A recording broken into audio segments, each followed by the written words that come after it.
On the night of October 10th, the aggressor country Russia once again launched a massive attack on Ukraine. The Russians targeted energy infrastructure facilities. In many regions, there are power outages and scheduled blackouts are in effect. In particular, in Kiev, the attack damaged energy infrastructure and residential buildings. A fire broke out in one of the apartment buildings after a drone strike. According to the city administration, after the shelling in the capital, at least 12 people are known to have been injured. Of these, 8 people have been hospitalized and another 4 are receiving outpatient care. In addition, there are certain restrictions on the operation of the subway. Thus, the Green Line is transporting passengers between the Syrets and Vidubici stations. Trains are running between the Slavutich and Krasny Kutia stations. In Kyiv and the Kyiv region, emergency power outages are in effect. Other regions have also been affected by Russian strikes. In the Cherkasy region, infrastructure was damaged due to a Russian attack. Debris from a downed missile fell on an apartment building in Kyiv. In the Sumy region, emergency power outage schedules have been introduced due to attacks on the energy sector. Once again, the Russians have struck Zaporizhia as well. A 7-year-old child who had been hospitalized after the attack has died there. The authorities have published a preliminary route of the missiles and drones for that night. Meanwhile, Russia claimed that its facilities were struck using Flamingo cruise missiles. Propagandist Telegram channels are spreading information about an allegedly downed missile. It is noted that Kremlin-affiliated channels do not specify how many missiles were used or when this took place.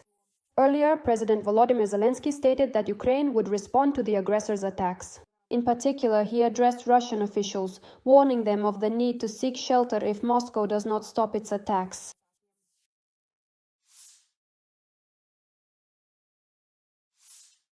The Russian dictator Vladimir Putin was allegedly advised to arrest the head of the Russian Ministry of Foreign Affairs, Sergei Lavrov, for treason.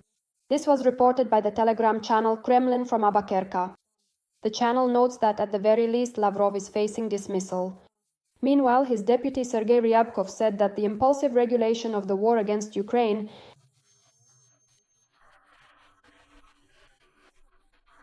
According to Kremlin Tabakerka, Russian financier Kirill Dmitriev allegedly sent a signal to Putin that the head of the ministry is an enemy and a traitor, and accused Lavrov of outright treason and of interfering with the establishment of Russian-American relations.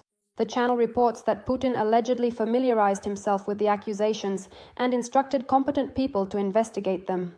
And Lavrov himself has supposedly been in a disturbed state and in constant fear lately. As political analyst Abbas Galyamov notes, at some point the head of the Russian ministry was indeed removed from Russian-American negotiations, and a number of issues were entrusted to the Russian dictator's aide Dmitry Ushakov and to Kirill Dmitriev. At that moment, when Vitkov really did fly to Moscow, Lavrov wasn't even at the table. That is, Putin was there, Ushakov was there, Dmitriev was there, the interpreters were there, but Lavrov was not, even though the table was large, and they could have added another one.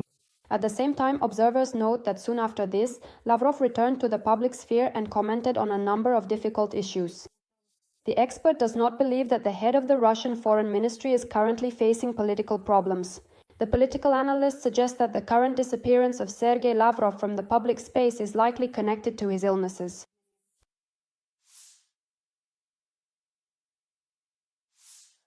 During the meeting between Vladimir Putin and the president of Azerbaijan, Ilham Aliyev, a number of internet users paid attention to the Kremlin leader's footwear. In the published footage, it is clearly visible that Putin's shoes contain hidden heels, which are especially noticeable in the areas where the heels are located. This is not the first time Putin has been seen wearing heeled shoes. Earlier, footage from one of Putin's press conferences was circulated online. In the photos and videos, the dictator appeared in shoes of a strange shape, as was reported at the time by the Telegram channel Krymsky Veter. Those legendary elevator shoes were on display, which add 10 centimeters to Putin's height. The main feature of these shoes is that they have a hidden lift inside the heel, a heel that is built between the sole and a special insole. In such shoes, you literally have to walk on your tiptoes. This is what explains Putin's strange way of walking. Psychologist Dmitry Popov drew attention to Rasputin during his meeting with US President Donald Trump in Alaska.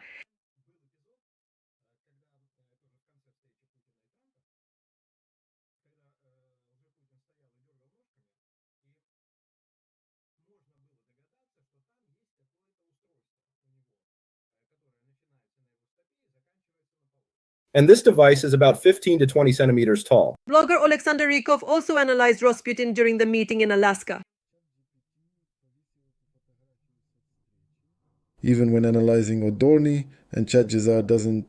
Greetings to court and to those who are new. Putin's height is 183 centimeters. Can you imagine what kind of platforms Putin has? How uncomfortable it must be for him to walk in them. They added another 15 centimeters to his height. And there is no official information about Putin's height. Unofficially, of course, it's about 170 centimeters. However, there is also data suggesting that Putin's height might be closer to 152 centimeters.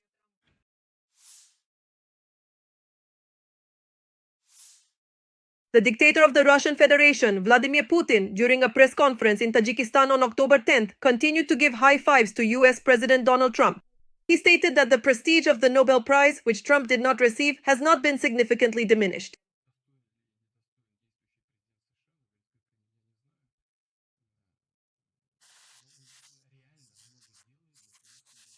In order to resolve such complex 10-year periods, or rather 10-year crises. The dictator also stated that the agreements between the Russian Federation and the USA regarding Alaska remain in force. We remain steadfastly based upon the comprehensive discussion that explicitly took place in Anchorage, Alaska. We are not changing anything for ourselves here. We believe that something still needs to be done on their side. But overall, we remain within the framework of the Alaska agreements. On October 8th, Deputy Head of the Ministry, Sergei Ryabkov, stated that the so-called strong impetus toward ending the war in Ukraine, which was set during the meeting between the presidents of the US and Russia in Alaska in August, has been largely exhausted. On October 10th, US President Donald Trump expressed that Ukraine and Russia would soon hold talks on a peaceful settlement.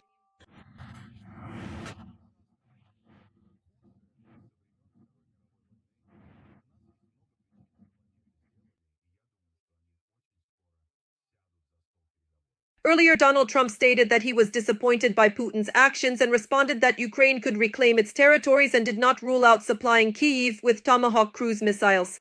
The US is also urging EU countries to impose tougher sanctions, halt purchases of Russian energy resources, and confiscate Russian assets.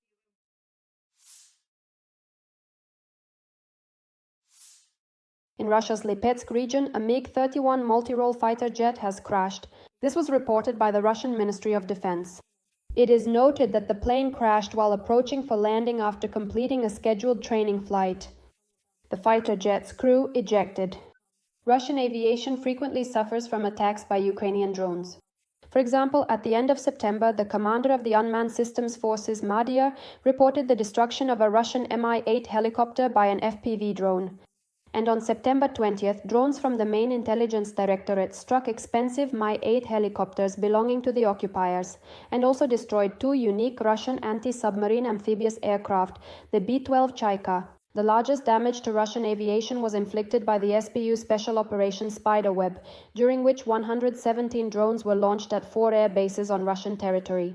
At that time, more than 40 strategic aviation aircraft were hit. The aviation sector in Russia suffers not only from Ukrainian attacks but also from sanctions, which affect even civil aviation. As stated by the president of the Ukrainian Aviation Association of Pilots and Aircraft Owners, Hennady Kazan, the aggressor country has long been experiencing a shortage of spare parts. And in order to somehow make up for it, Russia uses parts from old decommissioned aircraft. And this directly leads to breakdowns and accidents. To put it simply and clearly, according to various estimates, we believe there are 2 to 2.5 years left until the complete collapse of civil aviation in the Russian Federation.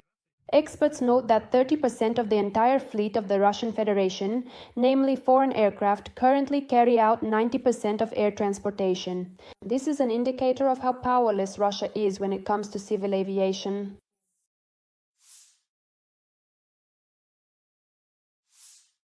Russians have started to be massively blocked from traveling abroad.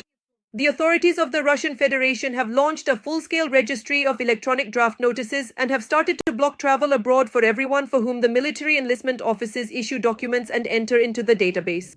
According to the channel, the restrictions take effect immediately after the draft notice is added to the digital registry, and a notification about this is sent via the government services portal. From that moment, the only way to lift the travel restriction is to personally visit the military enlistment office. If the person does not show up within 20 days, they will be considered a draft dodger. He will lose the right to drive a car, the ability to register as self-employed, start an individual business, or take out a loan. Any transactions involving his property will be frozen. Electronic draft notices are sent not only to conscripts but also to update personal information and to summon reservists for training. Dictator Vladimir Putin ordered the creation of a unified digital registry of those liable for military service and electronic draft notices after the announcement of mobilization in the fall of 2022, following which, according to various estimates, between 700,000 and 1 million people may have left Russia. In April 2023, the dictator equated electronic draft notices with paper ones and approved restrictions against citizens who evade conscription. Earlier, the Italian agency ANSA reported that the European Commission may include in the 19th package of sanctions against Russia a ban on issuing Schengen visas to citizens of the aggressor country. The reason is the large number of entries by citizens of the Russian Federation into the Schengen zone in the summer of 2025. And the publication Bild reported that Germany wants to achieve a tightening of the visa regime for Russians. Back in September 2022, the EU suspended the simplified visa issuance process for citizens of the Russian Federation. Additional documents are required, processing times have increased, and the consular fee has risen to 80 euros.